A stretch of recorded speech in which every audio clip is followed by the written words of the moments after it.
In the headlines, plans afoot to bolster the Eastern Caribbean's financial system. Former DPP Jean Pena succumbs to cancer. And Planned Parenthood Association to implement a regional strategy on teenage pregnancy. I am Andrea Lee with the Channel 5 News. Back with the details after this.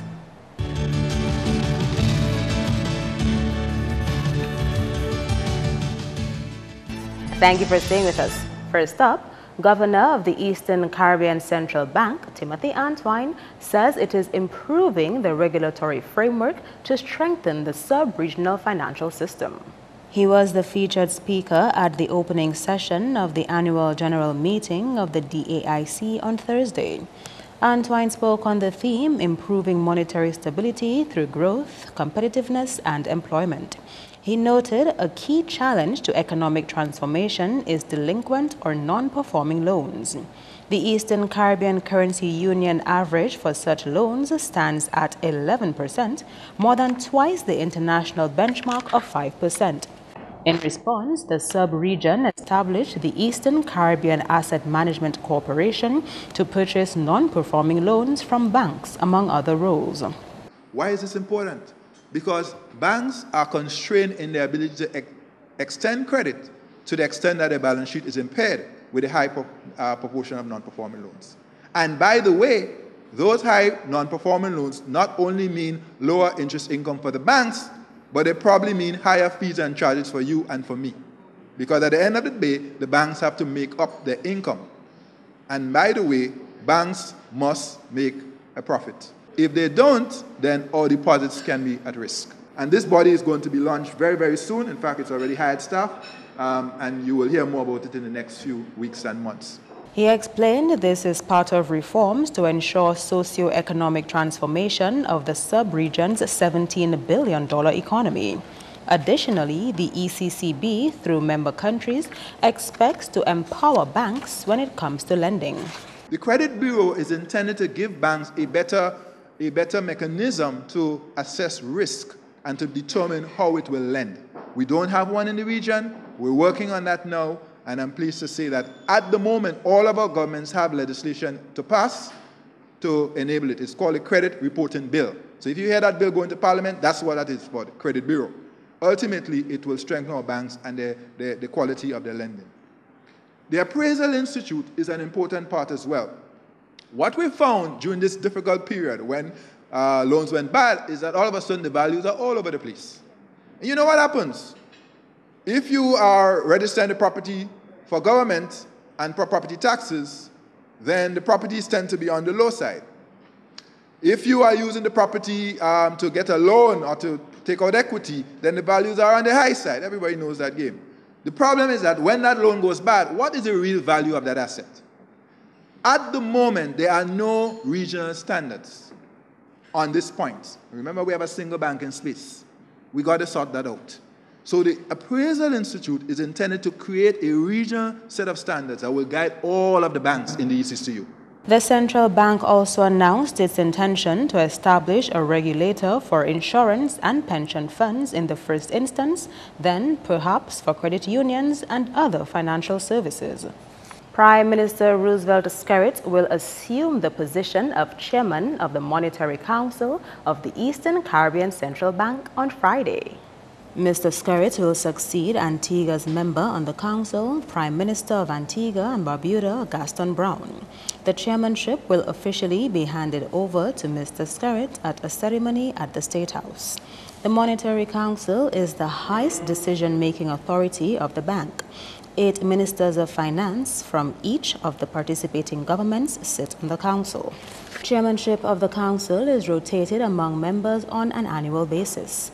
Anguilla, Antigua and Barbuda, Dominica, Grenada, Montserrat, St. Kitts and Nevis, St. Lucia, and St. Vincent and the Grenadines make up the ECCB member states.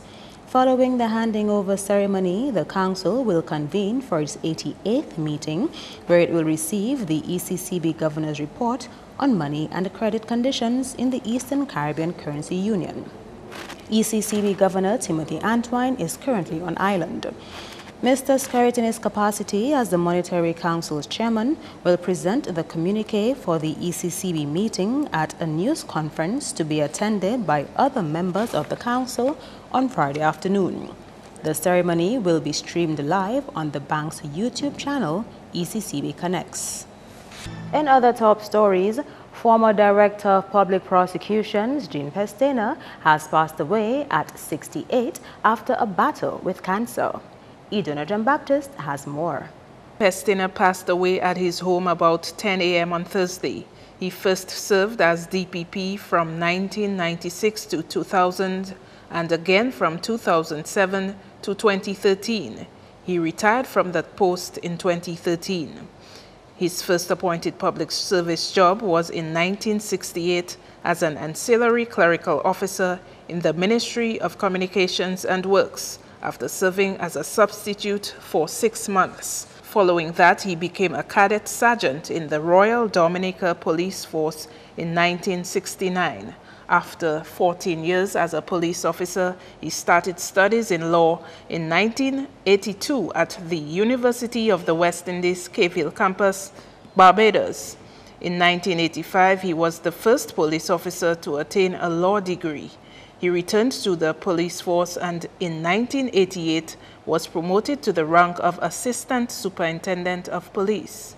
He was called to the Dominica Bar on the 21st of October 1988. In 1991, he was also called to the Antigua Bar. He has also served as Antigua's Director of Public Prosecutions. On to other developments. A mission by the International Atomic Energy Agency will help identify radiation sources on island which pose a health threat. The group started their mission on Monday and is being hosted by the Environmental Health Department, EHD. They are visiting areas with potential sources of radiation along with an officer of the EHD. The IAEA promotes the beneficial uses of radiation with a focus on safe use and proper disposal. Well, we know most of the radiation sources is used in the medical system. So they will be going to, well, they go into PMH, to La Falaise, and all the other diagnostic centers we have like Medicos and Grace. They will be going to some of our dental facilities. They will be going to our universities. So they will be going to Ross and the medical schools. They'll be going to places like Petrocarib, where we know that we have oil coming in, and to make sure that things flow through the pipe, they should be using radiation sources. The major construction companies, where they use radiation sources to make sure everything is happening how it's supposed to be happening. So they'll be going to most of those places. The airports and seaports, hoping to identify the areas where we have sources. Carbon says the IAEA team will guide her office to verify sites where radiation is being misused. There are many uses for radiation during construction. However, it can be very detrimental to the health of individuals. So the IAEA is promoting the safe use, bearing in mind that we need to protect persons from the detrimental hazard that's associated with it. We know we have sources in Dominica, we're just not sure what is happening with those sources, how many persons are being exposed to maybe too much radiation, and what we do with the spent sources, because the spent sources can also be very detrimental to health. And we are not sure where they are, if they are going into our waste stream. So it is a project that is called the Cradle to Grave project. So we're going to look at it from the time we get the sources and what we do with it at the end of it. Dominica became a member of the IAEA in 2012. After the break, we'll hear from the Trade Minister on the country's trade deficit situation. Stay with us.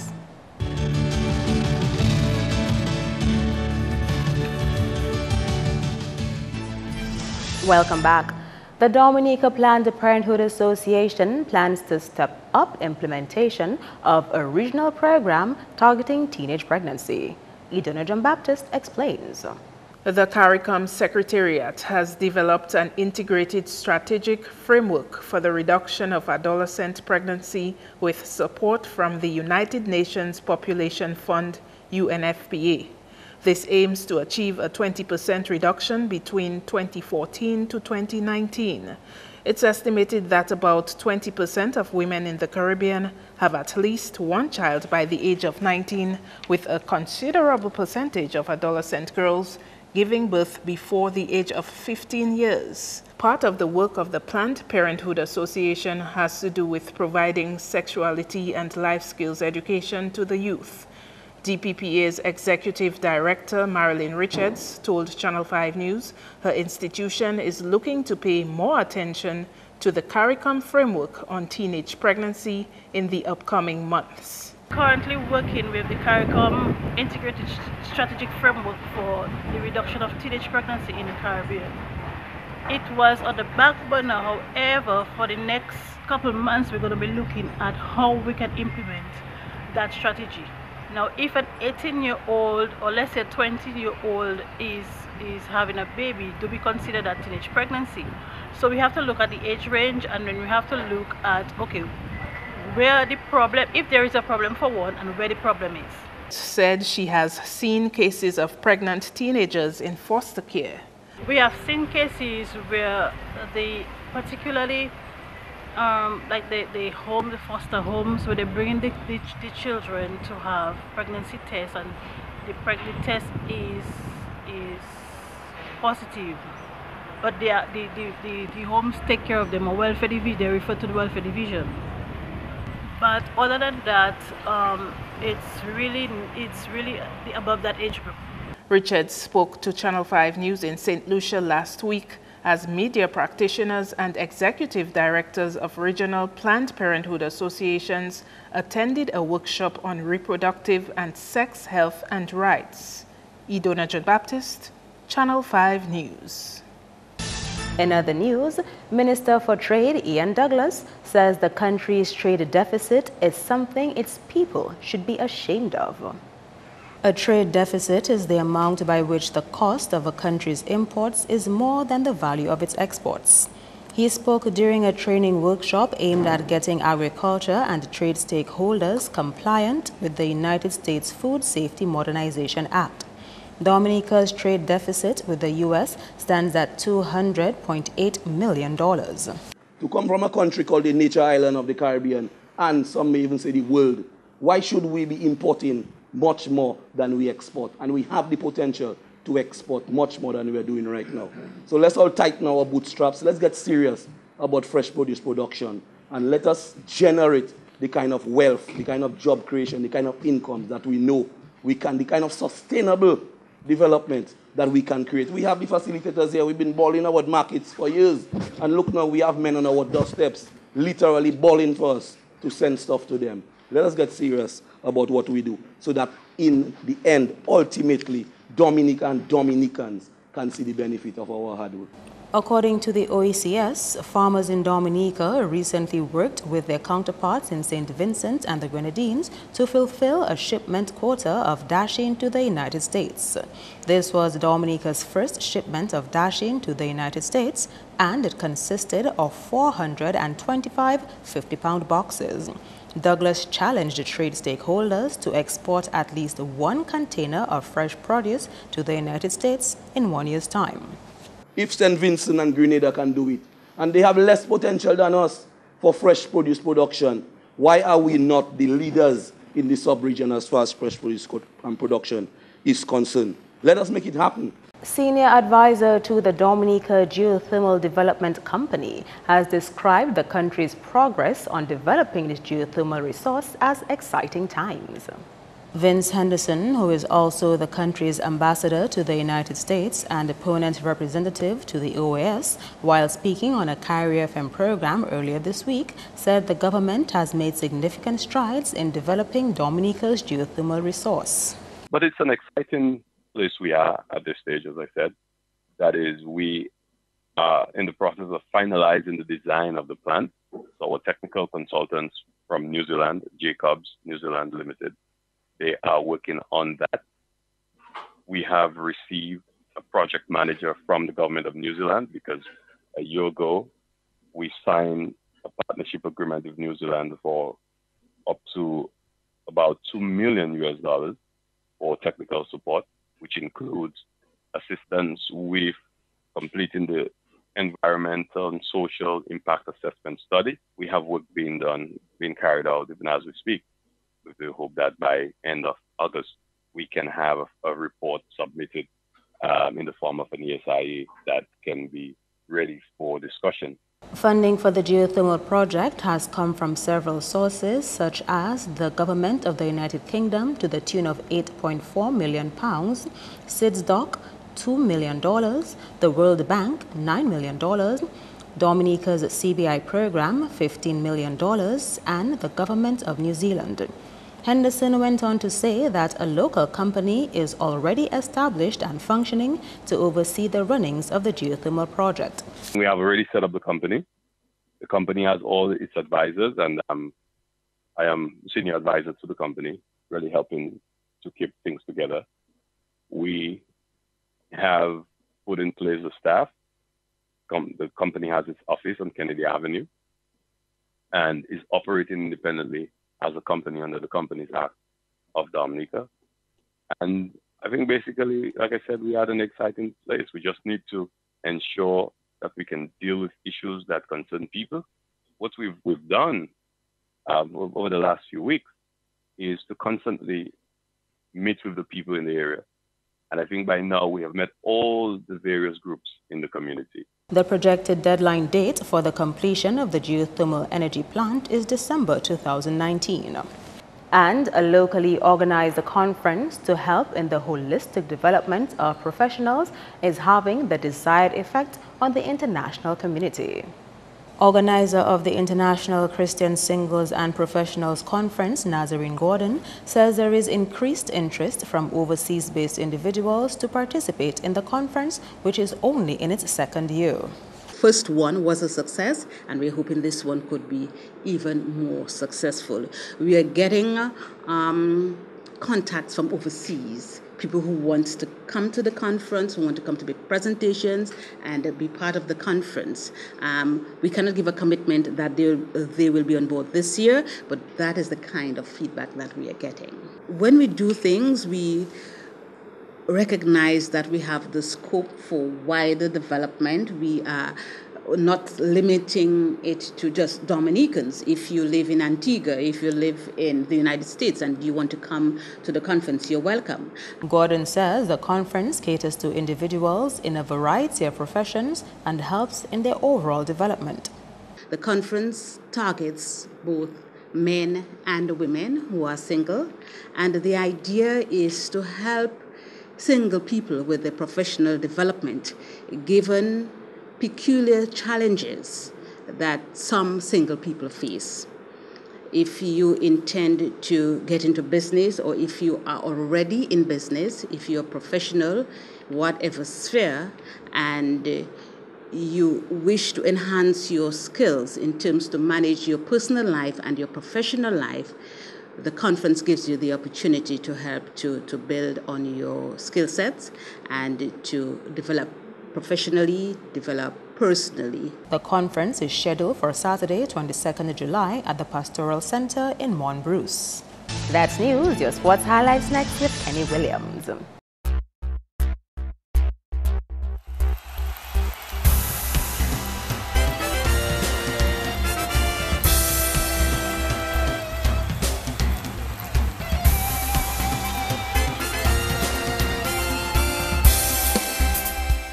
We begin with football because Dominica had a terrible start to their campaign in the CONCACAF Caribbean Women Under-20 qualifiers when they were beaten 10-0 by Cuba on Wednesday.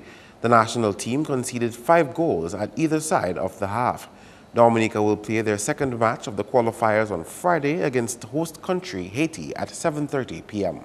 In cricket, an undefeated century by India's Harmanpreet Kaur helped put India in a dominant position to beat Australia by 36 runs in the second semi-final of the ICC Women's World Cup on Thursday.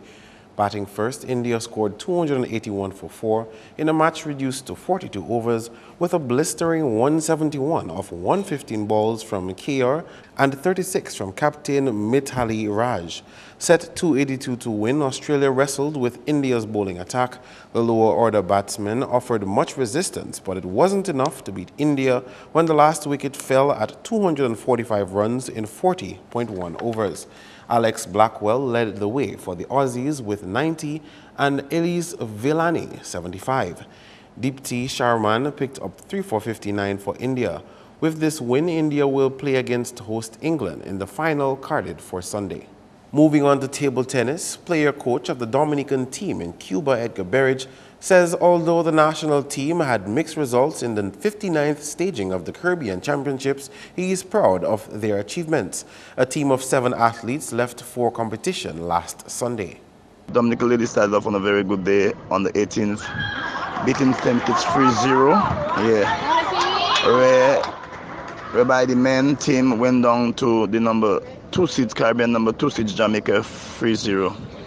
Now Dominica also went down to Puerto Rico 3-1 and to Jamaica 3-love. But never before that Dominic girls did perform so well in Caribbean Championship.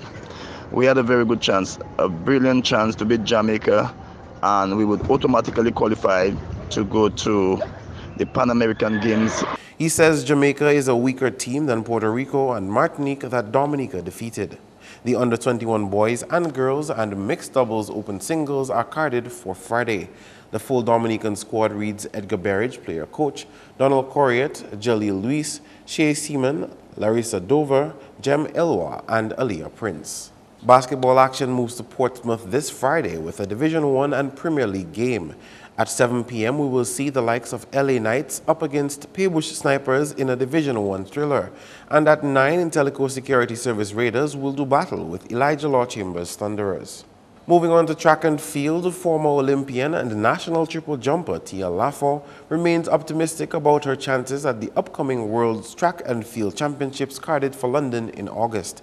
Lafont's less than desirable Rio performance caused her to make dramatic changes to her training regimen, which resulted in notable improvements, her most recent being a World Champs qualifying distance of 14.20 meters, which won her gold at the Penn Relays in April. So far, been very good this season. Very happy with how things have turned out. Post Rio, I decided to make some very dramatic changes, including coaching, technique, and just overall training, and it has seemed to have paid off for me this year. I will be doing one more tune-up meet before I head to London. That will be in Freeport de Grand Bahama. It's called the Blue Marlin Track Classic Last Chance Meet. I will be competing on Saturday, July 22nd, so please look out for that. And it will be my last meet before I head off to Worlds. The overseas-based athlete commends the Dominica Amateur Athletic Association and the Dominica Olympic Committee for their support and looks forward to maintaining a salubrious relationship with them. I'd like to give a shout out to the DAAA and the DOC who have worked tirelessly to bring some funding to the athletes this year, even after a very less than perfect administrative practices of last year. And we're hoping that the positive outlook of the DAAA and DOC continues to rise. And action continues in the 2017 Fast Cash Football League with one match this Friday at 7 p.m. Club Lubia will be looking for a repeat of their last performance to be dominant against 767 SC Young Ballers. Previously, Lubia gave Daddy Chess Bathroad Ambassadors an 8 goals to 1 pounding, while Young Ballers could not fill a team at game time in their previous encounter. That's all the sporting highlights for now. I am Kenny Williams. Be sure to join us next time.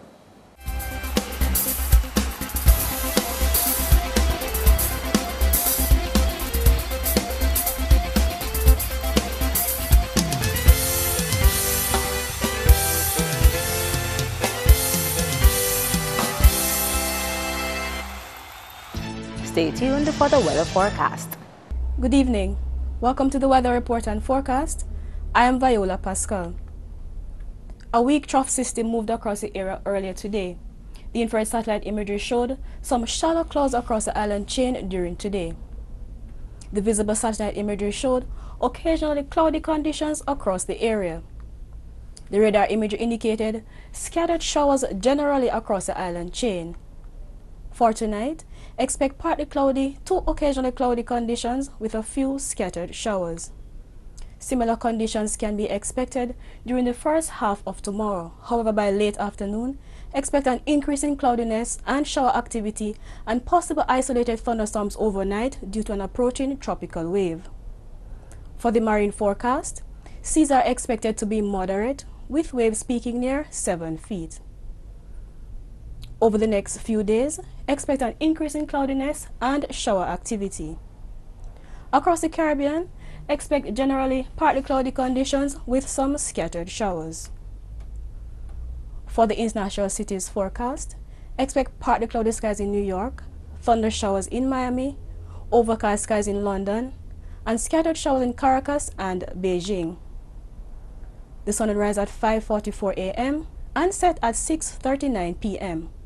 For further information, call the weather hotline at 447-5555 or visit the website at weather.gov.dm. Thanks for viewing. Do have a good evening.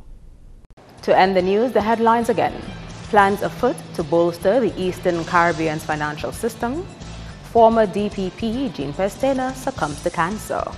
And Planned Parenthood Association to implement a regional strategy on teenage pregnancy. Feel free to contact us at news@MarpinNews20thJuly2k17. You can also access our past newscasts on our YouTube channel.